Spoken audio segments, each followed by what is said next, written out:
تو پھر یہ آخری دو کلمے کہاں سے وجود میں آ گئے؟ ادھر سے ہی وجود میں آیا جہاں سے باقی چیزیں وجود میں آئی ہیں. یہ وجود میں اس طرح آئے کہ آپ نے ایک دفعہ کہیں کہ مرنے سے پہلے اے مسلمان کر لے اس پہ غور، کتابوں کا خدا اور ہے، بابوں کا خدا اور. چلیں یہی آپ لوگوں کے لیے چیک پوائنٹ ہے. 6 کلمے انہوں نے آپ کو ڈرا ڈرا کے یاد کرائے بچپن میں، اور یہ بتا کے کہ شادی والے دن سنے جائیں گے آپ سے، اور اگر آپ کو نہ آئے تو ووٹ ہی نہیں لبے گی، تو زنانی نہیں لبنی. تو یہ جو آپ کو ڈراتے رہے ہیں، آپ ذرا ان سے ہی جا کے پوچھ لیں کہ 6 کلمے لکھے کہاں ہوئے ہیں، تو وہ کسی مولانا کی کتاب اٹھائیں گے اتنی سی پتلی سی، جو وہ نیوز پیپر پہ چھپی ہوئی 68 گرام کے اوپر، وہ کہیں گے یہ لکھیں. ان کو کہ نا، کتابوں کے خدا کا تعارف کرواؤ. بتاؤ قرآن میں یہ کلمہ کہاں لکھا ہوا ہے، بخاری مسلم میں کہاں لکھا ہے؟ تو میرے خیال جب آپ یہ شروع کریں گے تو آگے ہے کیا ہوتا ہے. اچھا پہلے اس طرح کہیں گے جن کو پتہ نہیں ہے، اور جن کو پتہ ہے نا وہ یوں کہیں گے پتہ لگ گیا کیڑے اسٹیشن تو بول رہے ہیں تو انجینئر تو نہیں سنتا. اب تو یہ ہوتا ہے، پہلے وہ کہتے ہیں اب کہتے ہیں انجینئر تو نہیں سنتا. تو یہ 6 کلموں کا ثبوت ان سے لے نہ جا کے یہ کہاں پہ ہیں، کہاں سے لیے. دیکھیں کلمہ عربی میں کہتے ہیں جملے کو، سینٹینس کو. کچھ بھی آپ بولتے ہیں، سبحان اللہ بھی ایک کلمہ ہے، ایک پرفیکٹ کلمہ ہے نا. یہ کوئی محمل قسم کی ورڈنگ تو نہیں ہے. پاکی اللہ کے لیے، اللہ پاک ہے، اللہ اکبر، اللہ بلند و بالا ہے، اللہ کے لیے کبریائی ہے، الحمدللہ تمام تعریفیں اللہ کے لیے. یہ جملے ہیں، یہ کلمات ہیں. تو کلمات ہمیں یہ بتایا گیا کہ کلمہ وہ ہوتا ہے جو پڑھ کے آپ نے اسلام میں داخل ہونا ہوتا ہے. صرف وہ کلمہ نہیں ہے، اور بھی کلمات ہیں. تو 6 کلمے بعض اوقات تو انہوں نے اس طرح ایمفسائز کیا ہوتا ہے کہ جس کو 6 کلمے نہیں آتے وہ مسلمان ہی نہیں ہے. مسلمان ہونے کے لیے 6 کلمے آنا ضروری نہیں ہے، بلکہ جو پہلا کلمہ ہے اس کا اقرار کرنا، چاہے اپنی زبان میں کر لے چاہے عربی میں کر لے، کسی بھی زبان میں، اور اس کے عقیدے کو ماننا ضروری ہے کہ اللہ کے سوا کوئی معبود نہیں اور محمد صلی اللہ علیہ وآلہ وسلم اس کے رسول ہیں. باقی اس کی ظاہر ہے کہ جو لوازمات ہیں ضروریات دین وہ تو پھر بہت زیادہ ہیں.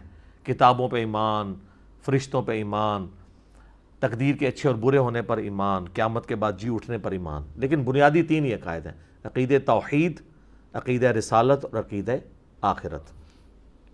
تو یہ کلمات کے حوالے سے میں عرض کر دوں، اس اسکیٹرڈ فارم میں قرآن و حدیث میں کلمات موجود ہیں، اور پہلے 4 کلمات ہی ثابت ہیں. آخری 2 جو ہیں یہ علماء نے خود لکھے ہیں. جس طرح ایمان مفصل اور ایمان مجمل لکھا، ایک تفصیلی ایمان، ایک اجمالی ایمان. تفصیلی ایمان آمنت باللہ و ملائکتہ و کتبہ و رسلہ، یہ تو قرآن میں بھی اس طرح کے الفاظ موجود ہیں، وہ رٹائے ہوئے ہوتے ہیں جملے. اور اجمالاً بیان وہی ہے کہ کلمہ پڑھتا ہوں، اس کے بعد تصدیقم باللسان، اقرارم باللسان و تصدیقم بالقلب. اس میں ایک اور چیز بھی ہونی چاہیے، وعملم بالجوارح، اور اپنے اعمال سے کام بھی کرتا ہوں. خالی جڑا ہے تصدیق کرنا زبان نال اور دل سے مان لینے کا نام ایمان نہیں ہے. کیونکہ مسلم شریف میں حدیث ہے بندے کے کفر اور اسلام کے درمیان فرق نماز ہے. 246 نمبر حدیث ہے صحیح مسلم میں. اور سورہ روم میں آیا ہے وَأَقِيمُوا الصَّلَاةَ وَلَا تَكُونُوا مِنَ الْمُشْرِكِينَ، نماز کو قائم رکھنا اور مشرکوں میں سے نہ ہونا. تو انہوں نے اعمال کو نکال ہی دیا، اس لیے لوگ نماز پڑھنا بھی چھوڑ گئے. انہوں نے کہ ہاں اقرارم باللسان و تصدیقم بالقلب، وہ کہتے ہیں بالکل میں زبانی مننا وا، میں مسلمان ہاں تو دلوں مننا وا، اور میں کرنا کرانا کچھ نہیں چاہیے. تو یہ 3 چیزیں ہونی چاہیے تھی. اس لیے امام بخاری نے صحیح بخاری میں باقاعدہ ان کے اوپر رد کیا ہے کہ تم نے ادھورا دین پیش کیا. یہ 3 چیزوں کا نام ہے. عملم بالجوارح بھی ہے، اعمال جو ہیں وہ ایمان کا حصہ ہے. اعمال نہیں ہوں گے تو آپ کا ایمان تو پھر وہ ایسا یعنی انجن ہے جو خراب ہو چکا ہے، جس کو آپ پینٹ کر کے تو آپ سٹارٹ کرنا چاہتے ہیں تو وہ تو نہیں ہوگا سٹارٹ، آپ جو مرضی کر لیں اس کو. تو ایمان مفصل اور ایمان مجمل یہ بھی یعنی اس طرح کے سلوگنز ہیں. اس میں جو مضمون بیان ہوا ہے وہ ٹھیک ہے آلموسٹ. چند ایک چیزیں میں نے جو بتا دی اس میں کمزوری ہیں وہ ہائی لائٹ کر دی ہیں. باقی جو کلمات ہیں اگر آپ دیکھیں تو آپ نے اکثر سنا ہوگا جب آپ قرآن و حدیث کی بات کریں نا تو کئی لوگ فخریہ کہتے ہیں جی او جی قرآن حدیث سے پہلا کلمہ ہی کو نہیں موجود. یہ بتانے کے لیے ہمارے بابوں نے بتایا. نہ، بابوں نے کہاں سے بتایا تھا؟ بابوں کے ماننے والوں کو اب ہم بتا رہے ہیں کہ کتابوں میں کیا لکھا ہوا ہے. تو بابوں نے کتابیں پڑھی ہوتی تو ان کو کلمہ مل جاتا. بھئی قرآن میں پہلا کلمہ موجود ہے. ہاں اکٹھا نہیں ہے، اسکیٹرڈ فارم میں ہے، تو اس میں کوئی حرج نہیں ہے۔ قرآن میں حج کے حوالے سے بھی اسکیٹرڈ آیات ہیں، ہو سکتی ہیں، نماز کے حوالے سے اسکیٹرڈ آیات ہیں، زکوٰۃ کے حوالے سے اسکیٹرڈ آیات ہیں، کوئی فرق نہیں۔ لیکن کیا قرآن حکیم میں لا الہ الا اللہ موجود نہیں ہے؟ قرآن حکیم میں کئی مقامات میں موجود ہے۔ ٹاپ آف دا لسٹ وہ موقع ہے سورہ الصافات کی آیت نمبر 35 کہ جب انہیں کہا جاتا ہے لا الہ الا اللہ کہو تو یہ تکبر کرنا شروع کر دیتے ہیں۔ تو لا الہ الا اللہ موجود ہے۔ اور جو سورہ فتح کی آخری آیت ہے، اردو میں ہم فتح کہہ لیتے ہیں، یہ فتح ہے، ہاں پہ وقف ہوگا۔ 29 نمبر آیت، محمد الرسول اللہ والذین معہ اشداء علی الکفار اللہم صلی علی محمد وعلی آلہ واصحابہ اجمعین الی یوم الدین۔ محمد اللہ کے رسول اور ان کے اصحاب جو ہیں کافروں پر سخت ہیں، آپس میں نرم دل ہیں، اور ان کی جو شانیں ہیں وہ تو اللہ نے تورات اور انجیل میں بیان کی ہیں، کمال آیات ہیں۔ تو اس کے سٹارٹ میں محمد الرسول اللہ آتا ہے، تو پہلا کلمہ تو قرآن میں موجود ہے۔ یہ کہتے ہیں کہاں لکھا ہوا ہے؟ قرآن میں لکھا ہوا ہے جی۔ سورہ الصافات کی آیت نمبر 35 میں لا الہ الا اللہ ہے، اور سورہ الفتح پارہ نمبر 26 میں آخری آیت ہے اس کی، سورہ الفتح کی آیت نمبر 29 محمد الرسول اللہ۔ لو جی ہو گیا۔ بخاری مسلم میں بھی لکھا ہوا ہے، اور شرم کا مقام ہے مسلم کی پہلی حدیث میں کلمہ لکھا ہوا ہے۔ پہلی حدیث بھی نہیں پڑھی سر، 92 روایتیں تو ہیں مقدمے کی، جس میں میں نے مقدمہ پورا کور بھی کروایا۔ 93 نمبر روایت جو ہے نا مسلم کی حدیث، وہ اصل میں پہلی حدیث ہے مسلم کی، مقدمے کو چھوڑ کے کتاب الایمان میں حدیث جبریل جسے کہتے ہیں، بڑی ڈیٹیل حدیث جو حضرت جبریل علیہ السلام انسانی شکل میں آ کے حضور علیہ السلام کے سامنے بیٹھ کے سوالات کرتے ہیں، اور چونکہ اس زمانے میں علم غیب نہیں ہوتا تھا، صحابہ کو پتہ ہی نہیں چلا یہ جبریل ہے۔ جب وہ چلے گئے تو نبی علیہ السلام نے بتایا۔ او جی بڑے سے بڑا بزرگ ہونا، ایک صحابی کے گھوڑے کے قدموں میں جو خاک لگتی ہے وہ اڑ کے اس کے جو ناک میں بیٹھتی ہے نا، وہ غوث کتب ابدال اس کو نہیں پہنچ سکتا۔ اچھا جی، تو صحابہ کو یہ کیوں نہیں پتا چلا کہ یہ جبرائیل آیا تھا؟ اور بابوں کو پتا چل جاتا ہے، حالانکہ بابوں کی تو اوقات جو ہے وہ گھوڑے کے سم کی دھول والی بھی نہیں ہے۔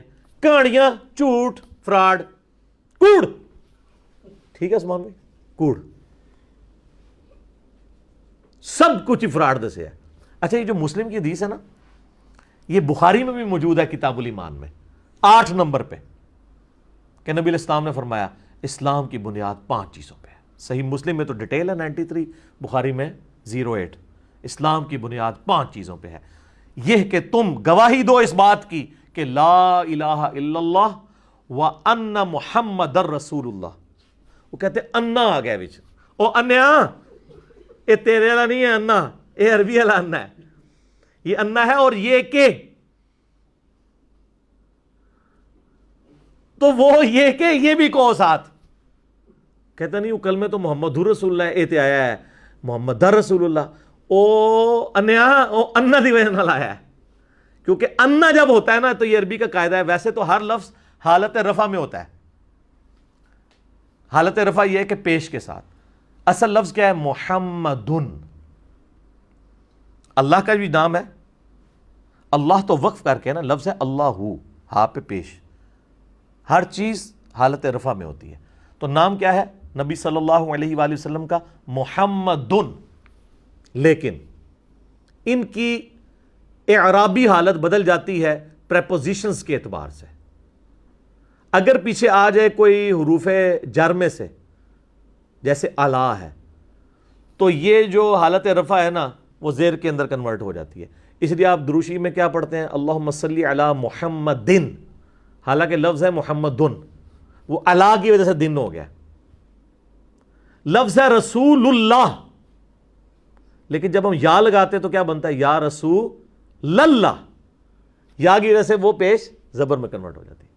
تو محمدن بن جاتا ہے محمدن اللہ کی وجہ سے، اور محمدن بن جاتا ہے انا کی وجہ سے۔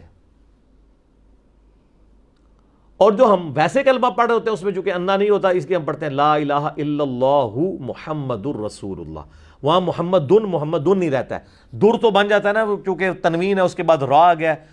را جو ہے وہ ادغام والے حروف میں سے تو مدغم ہو جاتی ہے تنوین کی وجہ سے۔ یہ ٹیکنیکل باتیں ہیں، آپ نا تجوید تھوڑی سی سیکھ لیں۔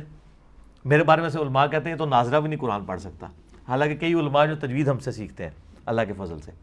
تو آپ نا میرا ایک یوٹیوب کے اوپر جو تجوید آپ کو 3 سال تک ذلیل کر کے ڈگری دیتے ہیں نا، میں نے 90 منٹ کے اندر ساری پڑھا دی ہے.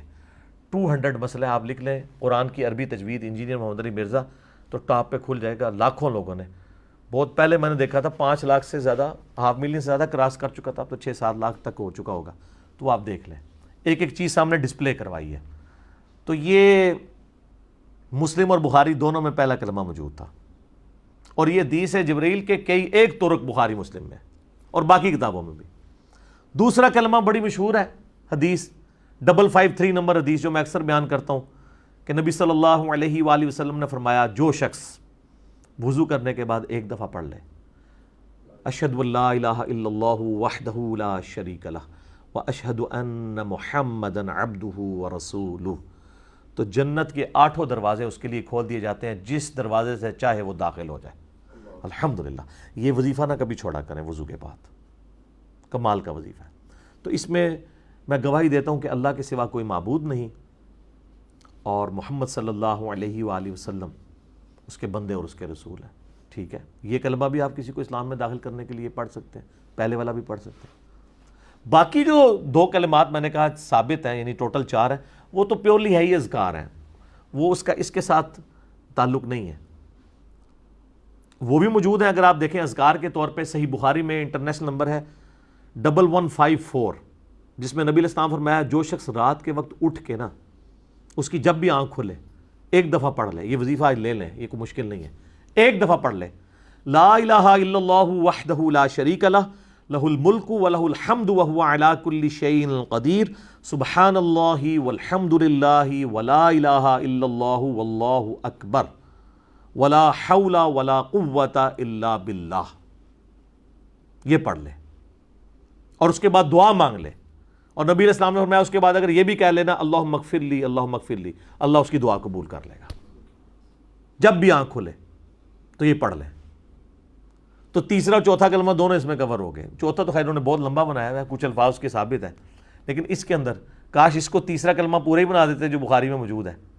اچھا جی، اس کا ایک جو طریق ہے نا، وہ سنن ابن ماجہ کے اندر بھی ہے اسی حدیث کا، انٹرنیشنل نمبر کے مطابق 3878، اس میں ساتھ آیا ولا حول ولا قوۃ الا باللہ العلی العظیم بھی آیا.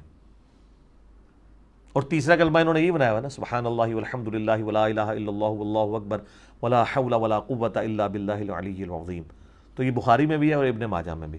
اور مسلم شریف میں تو وہ حدیث ہے نا کہ نبی علیہ السلام نے فرمایا مجھے 4 کلمات کہنا ہر اس چیز سے بڑھ کر محبوب ہے جن پہ سورج طلوع ہوتا ہے. دنیا اور دنیا کے اندر جو کچھ ہے اس سے بڑھ کر مجھے محبوب ہیں یہ 4 کلمات. اور مسلم شریف میں ایک اور حدیث ہے کہ اللہ کو سب سے زیادہ محبوب ہیں یہ 4 کلمات سبحان اللہ والحمد للہ ولا الہ الا اللہ واللہ اکبر. باقی ولا حول ولا قوۃ الا باللہ تو بخاری میں اور ابن ماجہ میں آ گیا. اس پہ لادہ سے بخاری مسلم میں حدیثیں ہیں کہ جنت کے خزانوں میں سے ایک خزانہ مجھے اللہ نے دیا ہے لا حول ولا قوۃ الا باللہ. نہیں ہے طاقت نیکی کرنے کی اور نہ ہے ہمت گناہ سے بچنے کی مگر اس کی توفیق سے. یہ تو اتنا بڑا اس میں اعظم ہے.